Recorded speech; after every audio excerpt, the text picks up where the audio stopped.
जय महाराष्ट्र. गेल्या काही दिवसापासून बदलापूरमध्ये जी संतापजनक घटना घडलेली आहे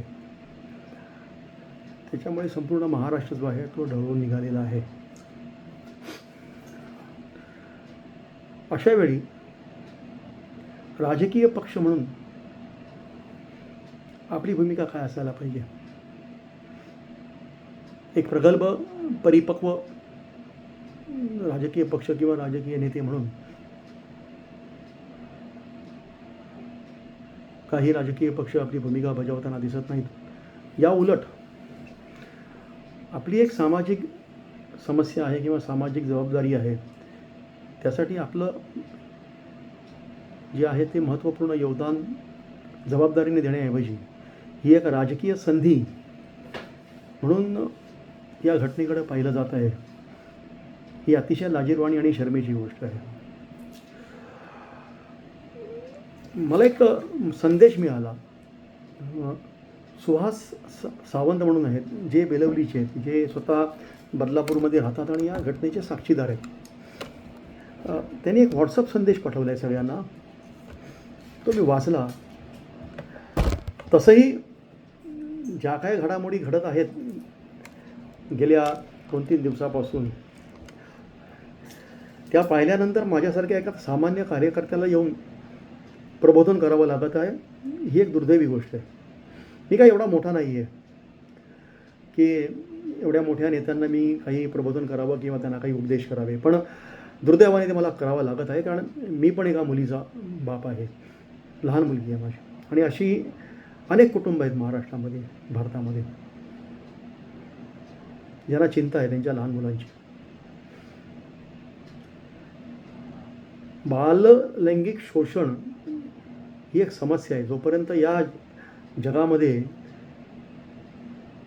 हे नराधम आहेत, पिशाच्य आहेत वृत्तीची माणसं, तोपर्यंत या घटना घडतात. आणि त्याचा विरोध कसा करायला पाहिजे, त्याहीपेक्षा पुढे जाऊन ज्या लहानगीवर असा प्रसंग ओढावलेला आहे, तिला काय कल्पना तरी आहे का तिच्यावर काय प्रसंग ओढावला आहे?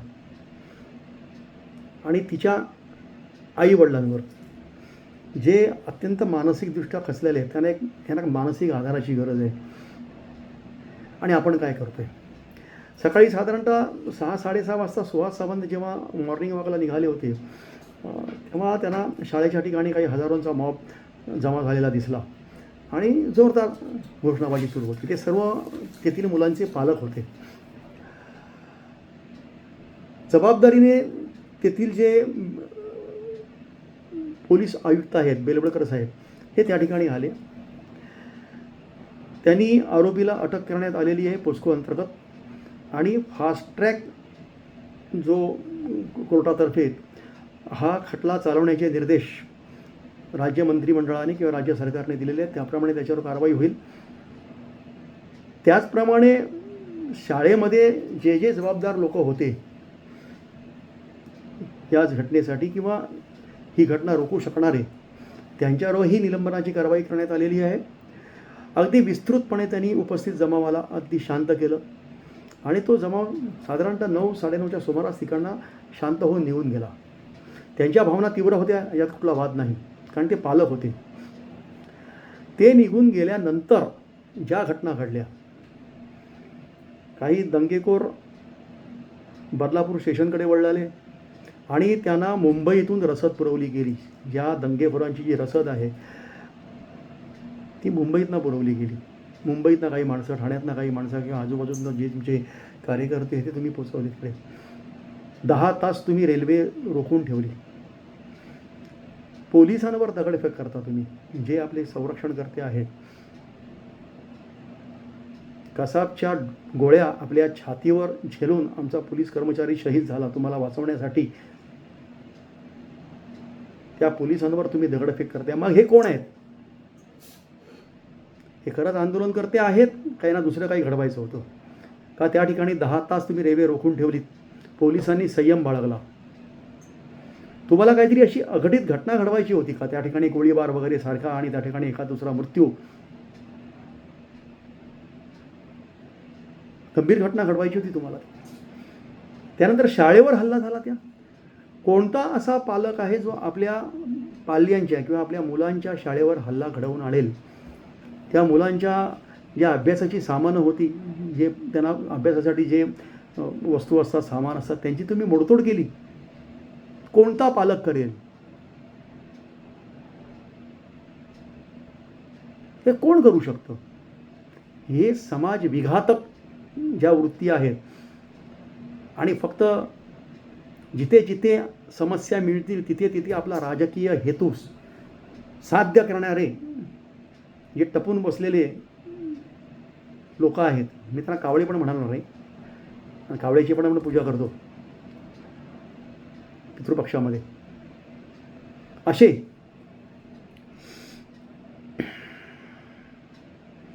मला एकच प्रश्न विचारायचा आहे, याची जबाबदारी कोणाची? याच्यामागे कोण होतं? शाळेची नासधूस का? ती जी शाळा आहे ती मला वाटतं महाराष्ट्रात अशी एक शाळा आहे की ती 15 एकरसारख्या विस्तीर्ण जागेवर उभारलेली ती शाळा आहे. आणि संचालकांपैकी एका संचालकांनी ती दान केलेली आहे त्या शाळेला किंवा त्या संस्थेला. विद्यार्थी आणि विद्यार्थ्यांच्या पालकाने त्या शाळेची जमीन सुरक्षित राहावी याकरता वर्गणी काढून त्या शाळेभोवती किंवा त्या जागेभोवती दगडी भिंत बांधलेली आहे, कारण त्यांना तो राजकीय वास आला तिकडे. त्या शाळेचं नाव विद्यालय आहे, विद्या मंदिर आहे. आज मुंबईत किंवा मुंबई महानगरमध्ये किंवा महाराष्ट्रामध्ये असे किती प्रकारचे विद्यालय किंवा विद्या मंदिर उरलेत, सगळे स्कूल झाले. संस्कार घडवणाऱ्या शाळा किती उरल्या? तुम्हाला कुठेतरी ती शाळा तोडून मोडून ती जागा ताब्यात घ्यायची होती का? तो भूखंड तुम्हाला ताब्यात घ्यायचा होता का? प्रश्न आहेत. मुंबईतून कुमक पाठवली गेली का? आंदोलन होऊ शकतं.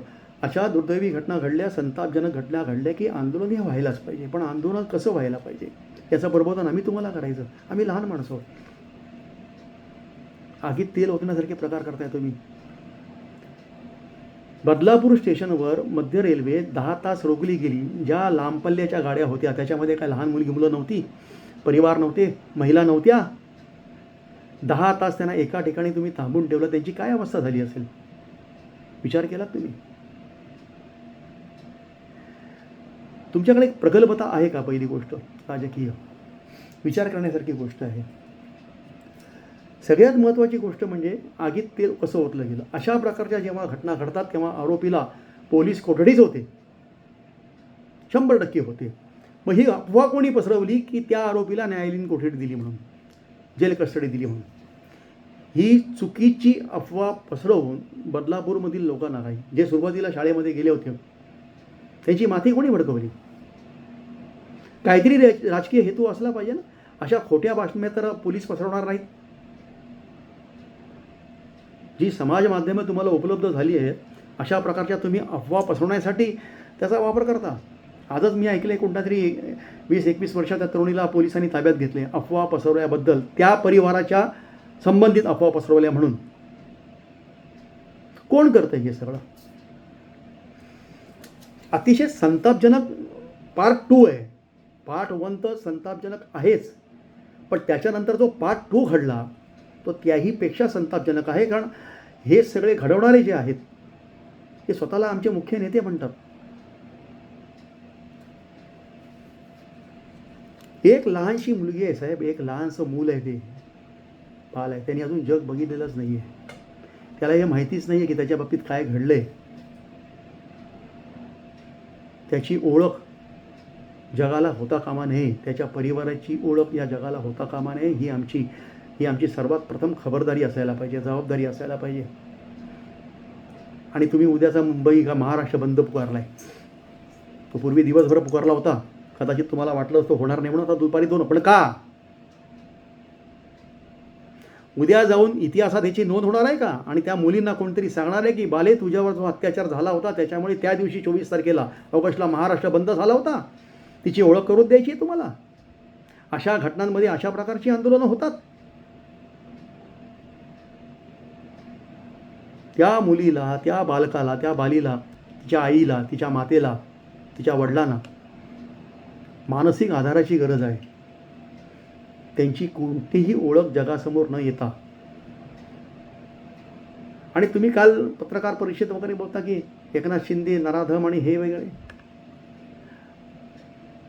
अरे ज्या व्यक्तीने आपल्या डोळ्यासमोर आपल्या मुलांचा अंत पाहिला आहे,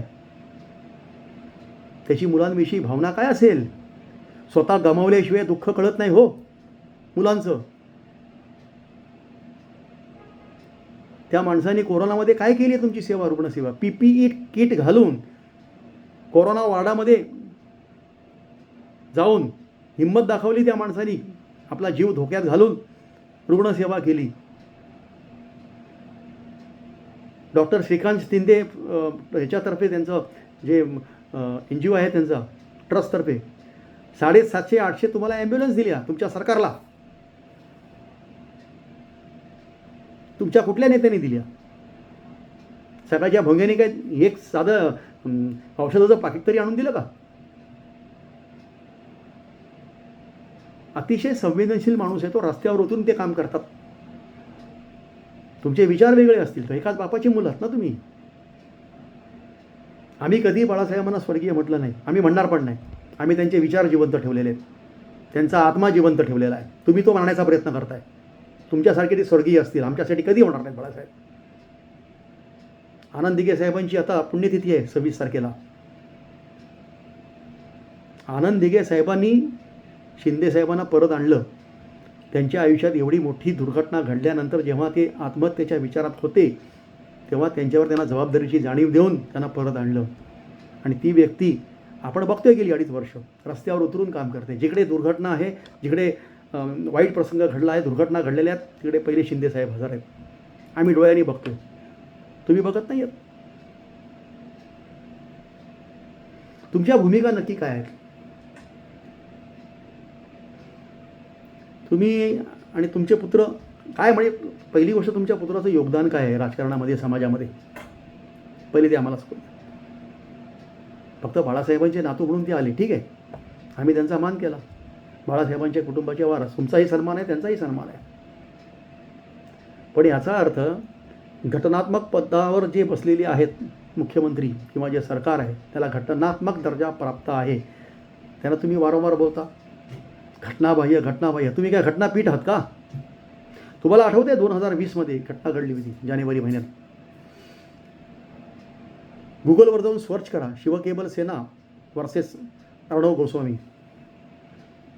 तत्कालीन मुख्यमंत्री उद्धवसाहेब ठाकरे यांच्यावर ज्याने ती अर्णव गोस्वामीने जेव्हा खालच्या पातळीवर जाऊन टीका केली होती, त्यांना अरेतुरीची भाषा, एकेरी भाषा वापरली होती, त्यांना आव्हानात्मक भाषा वापरली होती. त्याचबरोबर तत्कालीन कमिशनर यांनाही त्यांना आव्हान केलं होतं. तुमच्या एकाही नेत्याने, जे आज तुमच्यावर बसलेत ना, एकाही नेत्याने आवाज उठवला नाही. सगळे चिडीचूप बसले होते. या राजू पाटीलनी त्याच्यावर कारवाई केली. जाऊन सर्च करा. त्याचे चॅनल बंद करण्याची आम्ही सूचना दिला. मल्टी सिस्टीम ऑपरेटरला चॅनल बंद केला त्याचा. तो हायकोर्टात गेला माझ्या विरोधात. हायकोर्टाने त्याला तिकडनं परतून लावलं, हाकलून लावलं त्याला. ज्याप्रमाणे तुला व्यक्ती स्वातंत्र्य आहे त्याप्रमाणे मलाही आहे. आणि त्याच्यानंतर जो काय प्रवास घडला त्याचा, जेलचा वगैरे, सगळ्याला माहिती आहे. भूमिका माझी होती. आणि त्यावेळी मी हे पण सांगितलं होतं, उद्धव साहेबांच्या जागी जर देवेंद्र फडणवीस असते तरीही माझी भूमिका हीच असती, कारण ते मुख्यमंत्री आहेत. मुख्यमंत्री यांना घटनात्मक दर्जा आहे. मला एक विचारायचं आहे माझ्या शिवसेनेच्या आमदारांना, मंत्र्यांना, वारंवार जेव्हा आपल्या सरकारला हे घटनाबाह्य घटनाबाह्य घटनाबाह्य बोलतायत, तुमच्याकडे अधिकार नाही आहेत का हक्कभंग आणायचे यांच्यावर? का तुम्ही यांच्यावर हक्कभंग आणत नाही? असं कसं होऊ शकतं? पहिली गोष्ट, महाराष्ट्रातील सर्वोच्च घटनात्मक जे पद आहे राज्यपाल, त्यांनी त्यांना शपथ दिलेली आहे. घटनेच्या तरतुदीनुसार ते मुख्यमंत्री झालेले आहेत. त्यांच्याकडे पुरेसं संख्याबळ आहे. निवडणूक आयोगाने त्याला मान्यता दिलेली आहे. विधानसभा अध्यक्षांनी त्यांना मान्यता दिली आहे. तुम्ही घटनाबाह्य जेव्हा त्या सरकारला बोलता, हा घटनेचा अपमान नाही आहे का? विचार करा. मी याच्यावर कायदेशीर बाबी तपासून पाहत आहे. ज्याप्रमाणे कायदा सगळ्यांना समान आहे तो तुम्हाला पण समान आहे. इकडे कुठेही तुमच्याकडनं कायद्याचं उल्लंघन झालं असेल तर मी डिफॉर्मेशन टाकणार तुमच्यावर 100%. पण त्यापूर्वी शिवसेनेच्या आमदारांनी हा विचार करावा. आपल्या सरकारवर जो अशा प्रकारे कोण वारंवार आरोप करत असेल ज्यांच्याकडे त्यांचा कुठलाही पुरावा नाही, त्यांच्यावर हक्कभंग येऊ शकतो का, पहिली गोष्ट. आता तर तुमच्या भूमिका स्पष्ट झालेल्याच आहेत साहेब. रस्त्यावर एक भूमिका मांडायची आणि लोकसभेतनं पलायन काढायचं.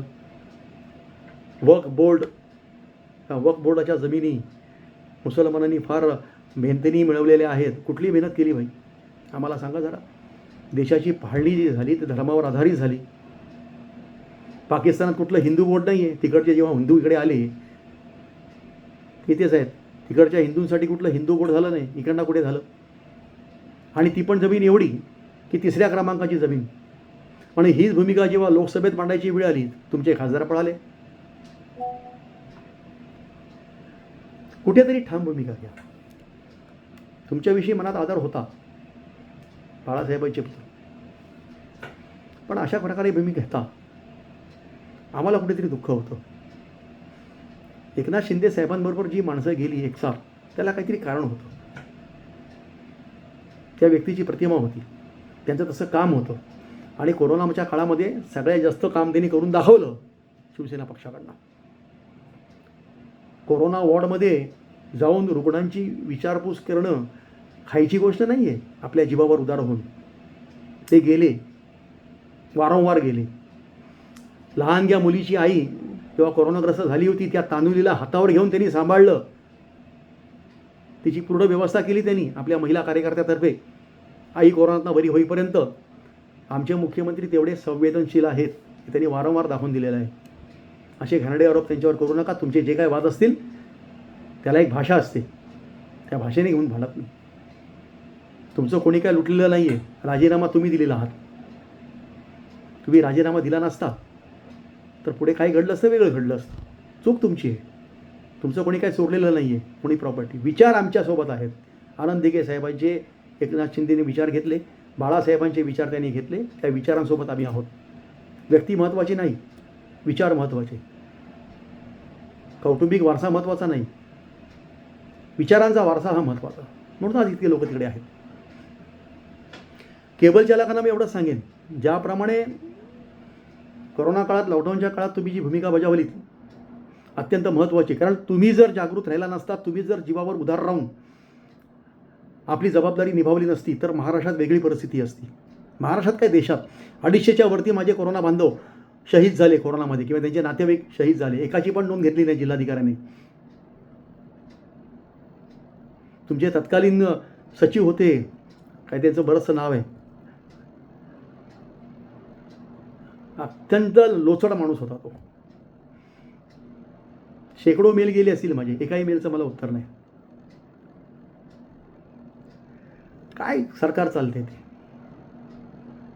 माझ्या केबल चालकांनी जबाबदारीने त्यावेळेला, कारण अत्यावश्यक सेवा म्हणून केबल आणि इंटरनेट फार गरजेची होती, ती जर सेवा चालू राहिली नसती तर महाराष्ट्रामध्ये मोठी मोठी मोठी दुर्घटना घडली असती. म्हणजे फार विचित्र परिस्थिती झाली असती. आणि ती भूमिका माझ्या केबल चालकांनी बजावली. कोणी त्यांना श्रेय दिलं नाही. त्यांच्या लसीकरणाची आम्ही वारंवार तुमच्यासाठी आवाहन केलं, की रिक्वेस्ट केली की लसीकरण करा केबल चालकांचं. ते रस्त्यावर उतरून लसीकरण सोडावं. पोलिसांच्या लाठ्या खायला लावल्या त्यांना. मी वाचवले त्यांना. एक दिवस मी घरामध्ये नव्हतो. अभिमान आहे मला माझ्या केबल चालकांचा. आणि म्हणून मी आज केबल चालकांना आवाहन करतो आहे, जबाबदारीने वागा. ती लहान मुलगी आपली मुलगी आहे. तिच्यावर जो अत्याचार झाला आहे, तिच्याबाबत जो संतापजनक प्रकार झालेला आहे तो माझ्या मुलीवर झालेला आहे. ही भावना ठेवा. कोणी जर त्याचा राजकीय हेतू साधण्याकरता ही संधी पाहत असेल तर त्याला विरोध करा. महाराष्ट्र बंदचा मी विरोध पण करतो आणि निषेध पण करतो. कशासाठी आहे? प्रथम एक बघा तिच्या आईवडिलांचं समुपदेशन, त्यांना मानसिक आधार कसा देता येईल, त्या मुलींचा सांभाळ कसा करता येईल, ते भविष्य आहे, ती आमची माता आहे. त्यानंतर पुढच्या गोष्टी, आंदोलन करण्याच्या गोष्टी जे प्रकारे ते वेगवेगळ्या प्रकारे तुम्ही करू शकता. हे काय तोडफोड, शाळा तोडली, म्हणजे तुमचा राजकीय हेतू साध्य करण्याकरता तुम्हाला श्रीमान एकनाथ शिंदे साहेबांवर आरोप करण्यासाठी कुठलं कारणच मिळत नाही, तर हे मिळालं. आणि वारंवार तुम्हाला लाडकी मिरचीची एवढी मिरची का लागते? आमच्या गावी येऊन देखा, गावाला या किंवा ग्रामीण भागात फिरा. 1,500 रुपये या मातेसाठी किती महत्त्वाचे आहेत, काय किंमत आहे तिला 1,500 रुपयाची. सणासुदीचे दिवस आले आता, तुम्हाला कळेल. कारण तुम्ही सोन्याचा चमचा घेऊन आलात, तुम्हाला कळणार नाही, आम्हाला माहिती आहे. आमच्या ग्रामीण भागात या आमच्या महिला आहेत, ज्या माता भगिनी आहेत, 1,500 रुपयाची किंमत काय आहे त्यांना. आणि संवेदनशील मुख्यमंत्री आहेत, त्यांनी आपल्या बहिणीसाठी ही योजना आणली आणि तुम्ही हा संदर्भ त्याच्याशी जोडताय. हां, कुठे ना कुठे तुम्हाला राजकीय संधी साधायची आहे नाही. स्वतः तर काय करू शकला नाही, आणि जो करतोय त्याच्यावर माझं हे लुटलं, माझं ते लुटलं. अरे काय तुमची काय वैयक्तिक प्रॉपर्टी लुटली का? पक्षाचे 50 कोटी पण तुम्हाला एका शब्दात दिले त्यांनी, एका शब्दावर. शिंदेसाहेब कधी पैशासाठी मागे पुढे पाहणारा माणूस नाही आहे. विचारांसाठी, तथ्यासाठी, सत्यासाठी आणि हिंदुत्वासाठी तुम्ही सगळं सोडलं, हिंदुत्व पण सोडलं. आम्ही जगवणार, ते सोडणार नाही. आम्ही मुसलमान द्वेषी नाही आहोत. शरियामधली किंवा इस्लाममधली काही ठराविकच मुद्दे उचलायचे किंवा ठराविकच गाईडलाईन उचलायच्या आपल्या फायद्यासाठी. पाळायची तर संपूर्ण पाळा. मध्यंतरी अमित शाह साहेब बोलले होते, जर शरिया पाळायचं असेल तर संपूर्ण पाळा, मोजक्याच पाळू नका. आणि वक्फ बोर्डासाठी मुसलमानांनी मेहनत नाही केलेली का? त्यांनी जर मेहनत केली असेल तर लोकसंख्या वाढीसाठी केली असेल. आम्ही मुसलमान द्वेषी नाही. तुम्ही मुसलमानांची माथी भडकवताय. डॉक्टर श्रीकांत शिंदे यांचं लोकसभेमधलं भाषण बघा. जेव्हा तुमची लोकं पळून गेली होती ना, तेव्हा श्रीकांत शिंदेचं भाषण ऐका जरा. त्याची उपलब्ध आहे. ती जागा त्यांनी मंदिरासाठी नाही मागितली. ती जागा कशासाठी मागितली त्यांनी? तिकडे रुग्णालय येतील, शैक्षणिक संस्था येतील, उच्च शैक्षणिक संस्था येतील, ज्याच्यामुळे याच समाजाचं भलं होईल. 4-5 लोकांच्या हाती ती जागा राहणं, त्याच्यापेक्षा ती जागा जर मोकळी झाली सगळ्यांसाठी, तर त्याच्यामध्ये लोकांचं भलं होणार आहे. पण तुमचं स्टेटमेंट वेगळं आहे, इथे वेगळं आणि लोकसभेत वेगळं. साहेब, परत एकदा पुनर्विचार करा. त्या मुलींविषयी, ज्या अपत्यांविषयी, ज्या बालिकांविषयी आम्हाला खूप सहानुभूती आहे. आमच्या खूप दुःख आहे आमच्या मनात. आणि टी व्ही चॅनल्सला पण विनंती आहे, खास करून TV 9ला, बातम्या देताना सांभाळून द्या. तुमच्या काही क्लिप्स आल्यात माझ्याकडे, तुमच्या माणसाकडे पाठवते मी आता. शेवटी केबल ऑपरेटर तुम्हाला घरापर्यंत पोचवतो, हे लक्षात ठेवा. स्वतःला लोकशाहीचे तुम्ही प्रमुख समजू नका. तुम्ही एक भाग असाल आणि त्या भागाचा मुख्य पिलर केबल ऑपरेटर आहे. मध्यंतरी लोकशाही चॅनलवर कारवाई झाली होती. ती चुकीची होती का बरोबर होती हा भाग वेगळा, पण तुमच्यावर 100% कारवाई होईल, हे लक्षात ठेवा. तुम्ही जो काय प्रकार घडवलात या प्रकरणामध्ये, तो माझ्याकडे आलेला आहे. त्याचा जाब मी तुम्हाला विचारणार आहे पुढच्या वेळेला. प्रसारमाध्यमांनी आपली भूमिका जबाबदारीने निभवायला पाहिजे, फक्त TRPसाठी नाही. कारण ही समस्या ही सामाजिक समस्या आहे. बाल लैंगिक शोषण ही सामाजिक समस्या आहे. तिला गंभीरतेने हाताळायला पाहिजे. प्रगल्भता पाहिजे तिकडे. आपण स्वतः एक परिपक्व म्हणून, राजकारणी म्हणून ती निभवायला पाहिजे. त्याचं कुठेही तुम्ही राजकीय संधी म्हणून त्याच्याकडे पाहता कामा नये, एवढीच नम्र विनंती. उद्याच्या महाराष्ट्र बंदला शिवकेबल सेनेचा पूर्ण विरोध आहे आणि आमचा निषेध आहे अशा राजकीय संधीसाठी. म्हणजे एखाद्या अशा अत्यंत संवेदनशील घटनेचा राजकीय संधीसाठी तर तेव्हा उपयोग घेता तुम्ही, किंवा तुम्ही त्याचा वापर करण्याचा प्रयत्न करता, त्याचा निषेध करतो आम्ही. जय हिंद, जय महाराष्ट्र, जय श्रीराम, जय श्री हनुमान.